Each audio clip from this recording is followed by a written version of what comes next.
2026 বিশ্বকাপের যাত্রাটা পাঁচবারের বিশ্ব চ্যাম্পিয়ন সেলেসাওরা শুরু করবে গত আসরের সেমিফাইনালিস্ট মরক্কোর বিপক্ষে দিয়ে। সেখানে কেমন লাইন আপ সাজালেন ব্রাজিলের মাস্টারমাইন্ড খ্যাত কার্লো আনচেলত্তি, আর কতটাই বা শক্তিশালী প্রতিপক্ষ হবে আশরাফ হাকিমিদের মরক্কো। দুই দলের জয় পরাজয়ের পরিসংখ্যান নিয়ে বিস্তারিত থাকছে ভিডিওর বাকি অংশে। প্রদর্শক, পাঁচবারের বিশ্ব চ্যাম্পিয়ন ব্রাজিল ফিফার ফ্রেন্ডলি ম্যাচে দুই প্রতিপক্ষের দুটাকেই হারিয়েছে বেশ ভালো ব্যবধানে।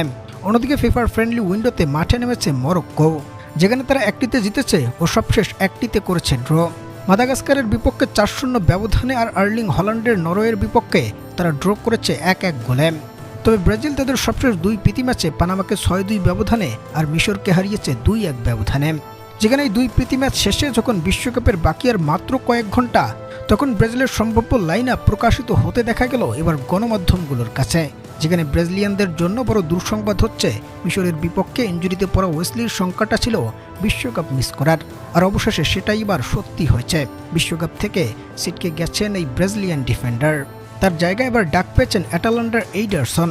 ওয়েসলির পরিবর্তে তাকে নিয়ে এবার পরিকল্পনা সাজাচ্ছেন কার্লো আনচেলত্তি। যেখানে মাস্টারমাইন্ড কোচ মরক্কোর বিপক্ষে জয় নিশ্চিত করতে যে লাইন আপ সাজিয়েছেন ব্রাজিলের, তা হলো গোলবারে থাকবেন এলিসন, সেন্টার ব্যাকে গ্যাব্রিয়েল মেগালাইস ও মার্কিনহস, রাইট ও লেফট ব্যাকে থাকবেন আন্দ্রে সান্তোস ও রেজার এবেনিয়াস, মিডফিল্ডে লুকাস পাকুয়েতা, ক্যাসিমেরো ও ব্রুনো গুইমারেস তো কার্লো আনচেলত্তির অটো চয়েস। এছাড়াও অ্যাটাকিংয়ে থাকবেন ভিনি রাফিনহা ও ম্যাথুইস কুনহা। যেখানে নেইমারকে নিয়ে আশাবাদী কার্লো আনচেলত্তি জানিয়েছেন ফিট হয়ে তিনি এই ম্যাচেই ফিরবেন, আর নেইমার যদি ফেরে তবে তাকে নিয়ে ভিন্ন পরিকল্পনা সাজানোর কথাও জানিয়েছেন এই ইতালিয়ান মাস্টারমাইন্ড কোচ।